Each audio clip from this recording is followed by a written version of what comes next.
Baik, jadi untuk memahami mengenai muda sah bertanding ini, apakah strategi yang akan digerakkan parti itu serta apa juga strategi parti lain bagi memenangi hati anak muda. Kita akan bersama dengan Profesor Dr. Siva Murugan Pandian, penganalisis politik USM. Prof, terima kasih kerana bersama kami, Prof.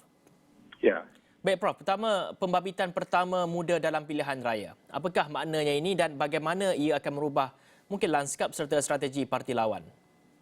sejak 2018 kita telah melihat dinamika politik Malaysia sudah berubah dan ini akan memeriahkan lagi proses pendemokrasian dan juga bagaimana kehadiran banyak parti politik sebenarnya memenuhi tuntutan pendemokrasian tersebut. Bagi saya kehadiran muda amat menarik kerana parti ini dengan mudah sudah menamakan penjenamaan mereka, pemasaran mereka sejak isu banjir yang berlaku baru-baru ini, di mana muda telah menarik perhatian bukan sahaja dalam kalangan golongan-golongan belia dan remaja, tetapi juga dalam kalangan kelompok yang memenuhi pelbagai kumpulan sasar.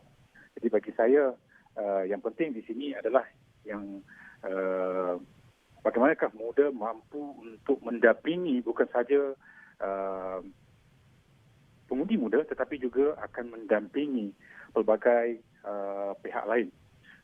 Muda sebenarnya telah menarik satu perubahan yang besar dalam landscape politik tanah air. Budaya politik seolah-olah berubah dengan kehadiran mereka, khususnya dengan kepimpinan Syed Saddiq sendiri yang telah melakukan pelbagai strategi dan intervensi untuk memenuhi keperluan vacuum yang jelas dalam kalangan kepimpinan generasi muda. Dan Prof, kalau kita lihat PRN Johor pada kali ini bakal saksikan calon dibenar seawal usia 18 tahun dan juga pengundi 18 tahun telah pun dibenarkan untuk mengundi. Bagaimana kita memahami sentimen anak muda ini? Ya, bagi saya melihat kehadiran mereka akan mencorakkan lagi gelagat pola pengundian di Johor khususnya yang kali pertama akan menguji kehadiran hampir 700,000 ataupun perubahan 28% kelompok baru. Yang kedua, kita tidak tahu sama ada mereka akan keluar atau tidak. Ini banyak bergantung kepada pelbagai strategi yang bakal digunapakai oleh kesemua parti politik. Jika muda hadir, sudah pasti parti-parti lain juga akan menggunakan sayap mereka seperti pemuda, putera untuk turut mengikat sokongan daripada kelompok ini. Dalam kelompok tersebut, sebahagiannya barangkali amat teruja untuk keluar mengundi. Sebahagiannya saya rasa akan mengikut apa yang diputuskan oleh ibu bapa mereka.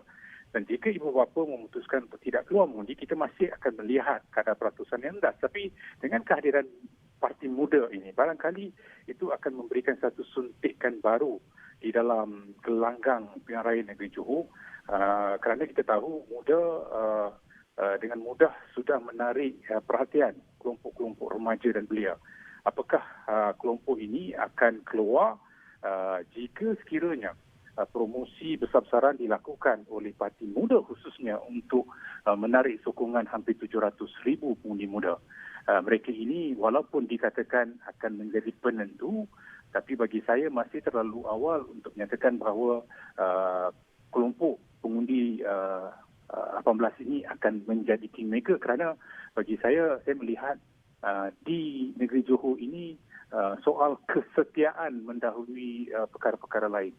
Dan apakah soal kesetiaan itu akan dilengkapkan dengan kehadiran undi 18 dalam kalangan kelompok tertentu, itulah yang akan mungkin mempengaruhi corak pengundian di sini. 700,000 itu penting tetapi masing-masing akan cuba untuk mendekati kelompok ini. Malahan bagi saya muda harus berhati-hati dalam memilih rakan strategik mereka, rakan kerjasama ataupun kolaboratif politik mereka supaya apa yang berlaku dalam parti-parti lain tidak terbalik ke atas imej yang telah pun dengan baik dibina oleh muda. Bermakna walaupun muda wajar untuk bergerak bersama dengan gabungan tertentu, tetapi mereka harus pastikan isu-isu tertentu yang membelenggu parti-parti lain tidak terpalit kepada mereka, kerana jika itu berlaku, kelompok yang 700,000 ini yang memerhati dan juga mendapat informasi melalui pelbagai pelantar termasuk media sosial akan turut menyoal apakah perlu mereka keluar undi.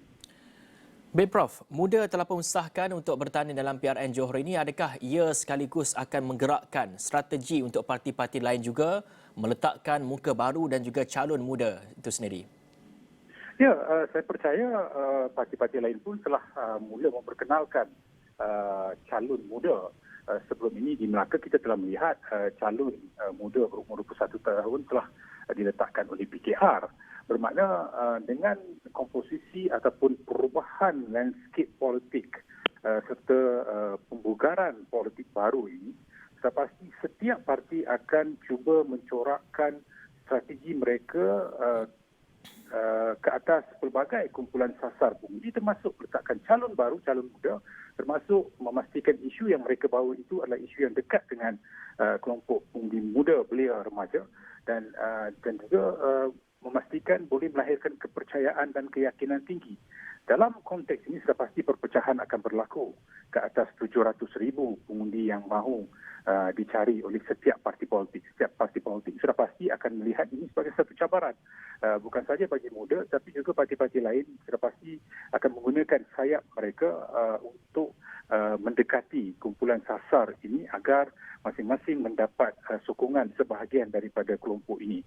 Jadi cabaran besar di sini adalah sejauh manakah muda mampu untuk memperlihatkan apakah sebenarnya imej yang mahu dibawa, apakah isu yang mahu dibawa, apakah matlamat akhir yang mahu ditunjulkan supaya mereka mendapat sokongan dalam kalangan golongan muda dan juga golongan-golongan lain. Yang penting di sini adalah saya melihat kita tidak boleh mengenepikan kepentingan kehadiran golongan baru ini. Kita harus memberikan pengiktirafan. Kita tidak boleh menyatakan lagi bahawa mereka ini tidak matang, kerana dengan kehadiran mereka itu akan mengubah landscape politik termasuk di Johor. Bagi saya, pengiktirafan yang sewajarnya harus diberikan, termasuk dengan meletakkan calon muda yang berwibawa, yang berkebolehan, berketerampilan, yang ada reputasi kredibiliti, bukan sekadar seseorang calon itu muda, tetapi dia ada ketokohan yang mampu mendekati pelbagai kumpulan sasar. Jadi saya rasa jika itu dapat dilakukan, mana-mana parti politik mampu untuk memberikan persaingan yang sihat di PRN Johor ini. Baik, terima kasih kepada penganalisis politik USM Profesor Dr. Siva Murugan Pandian atas kupasan itu.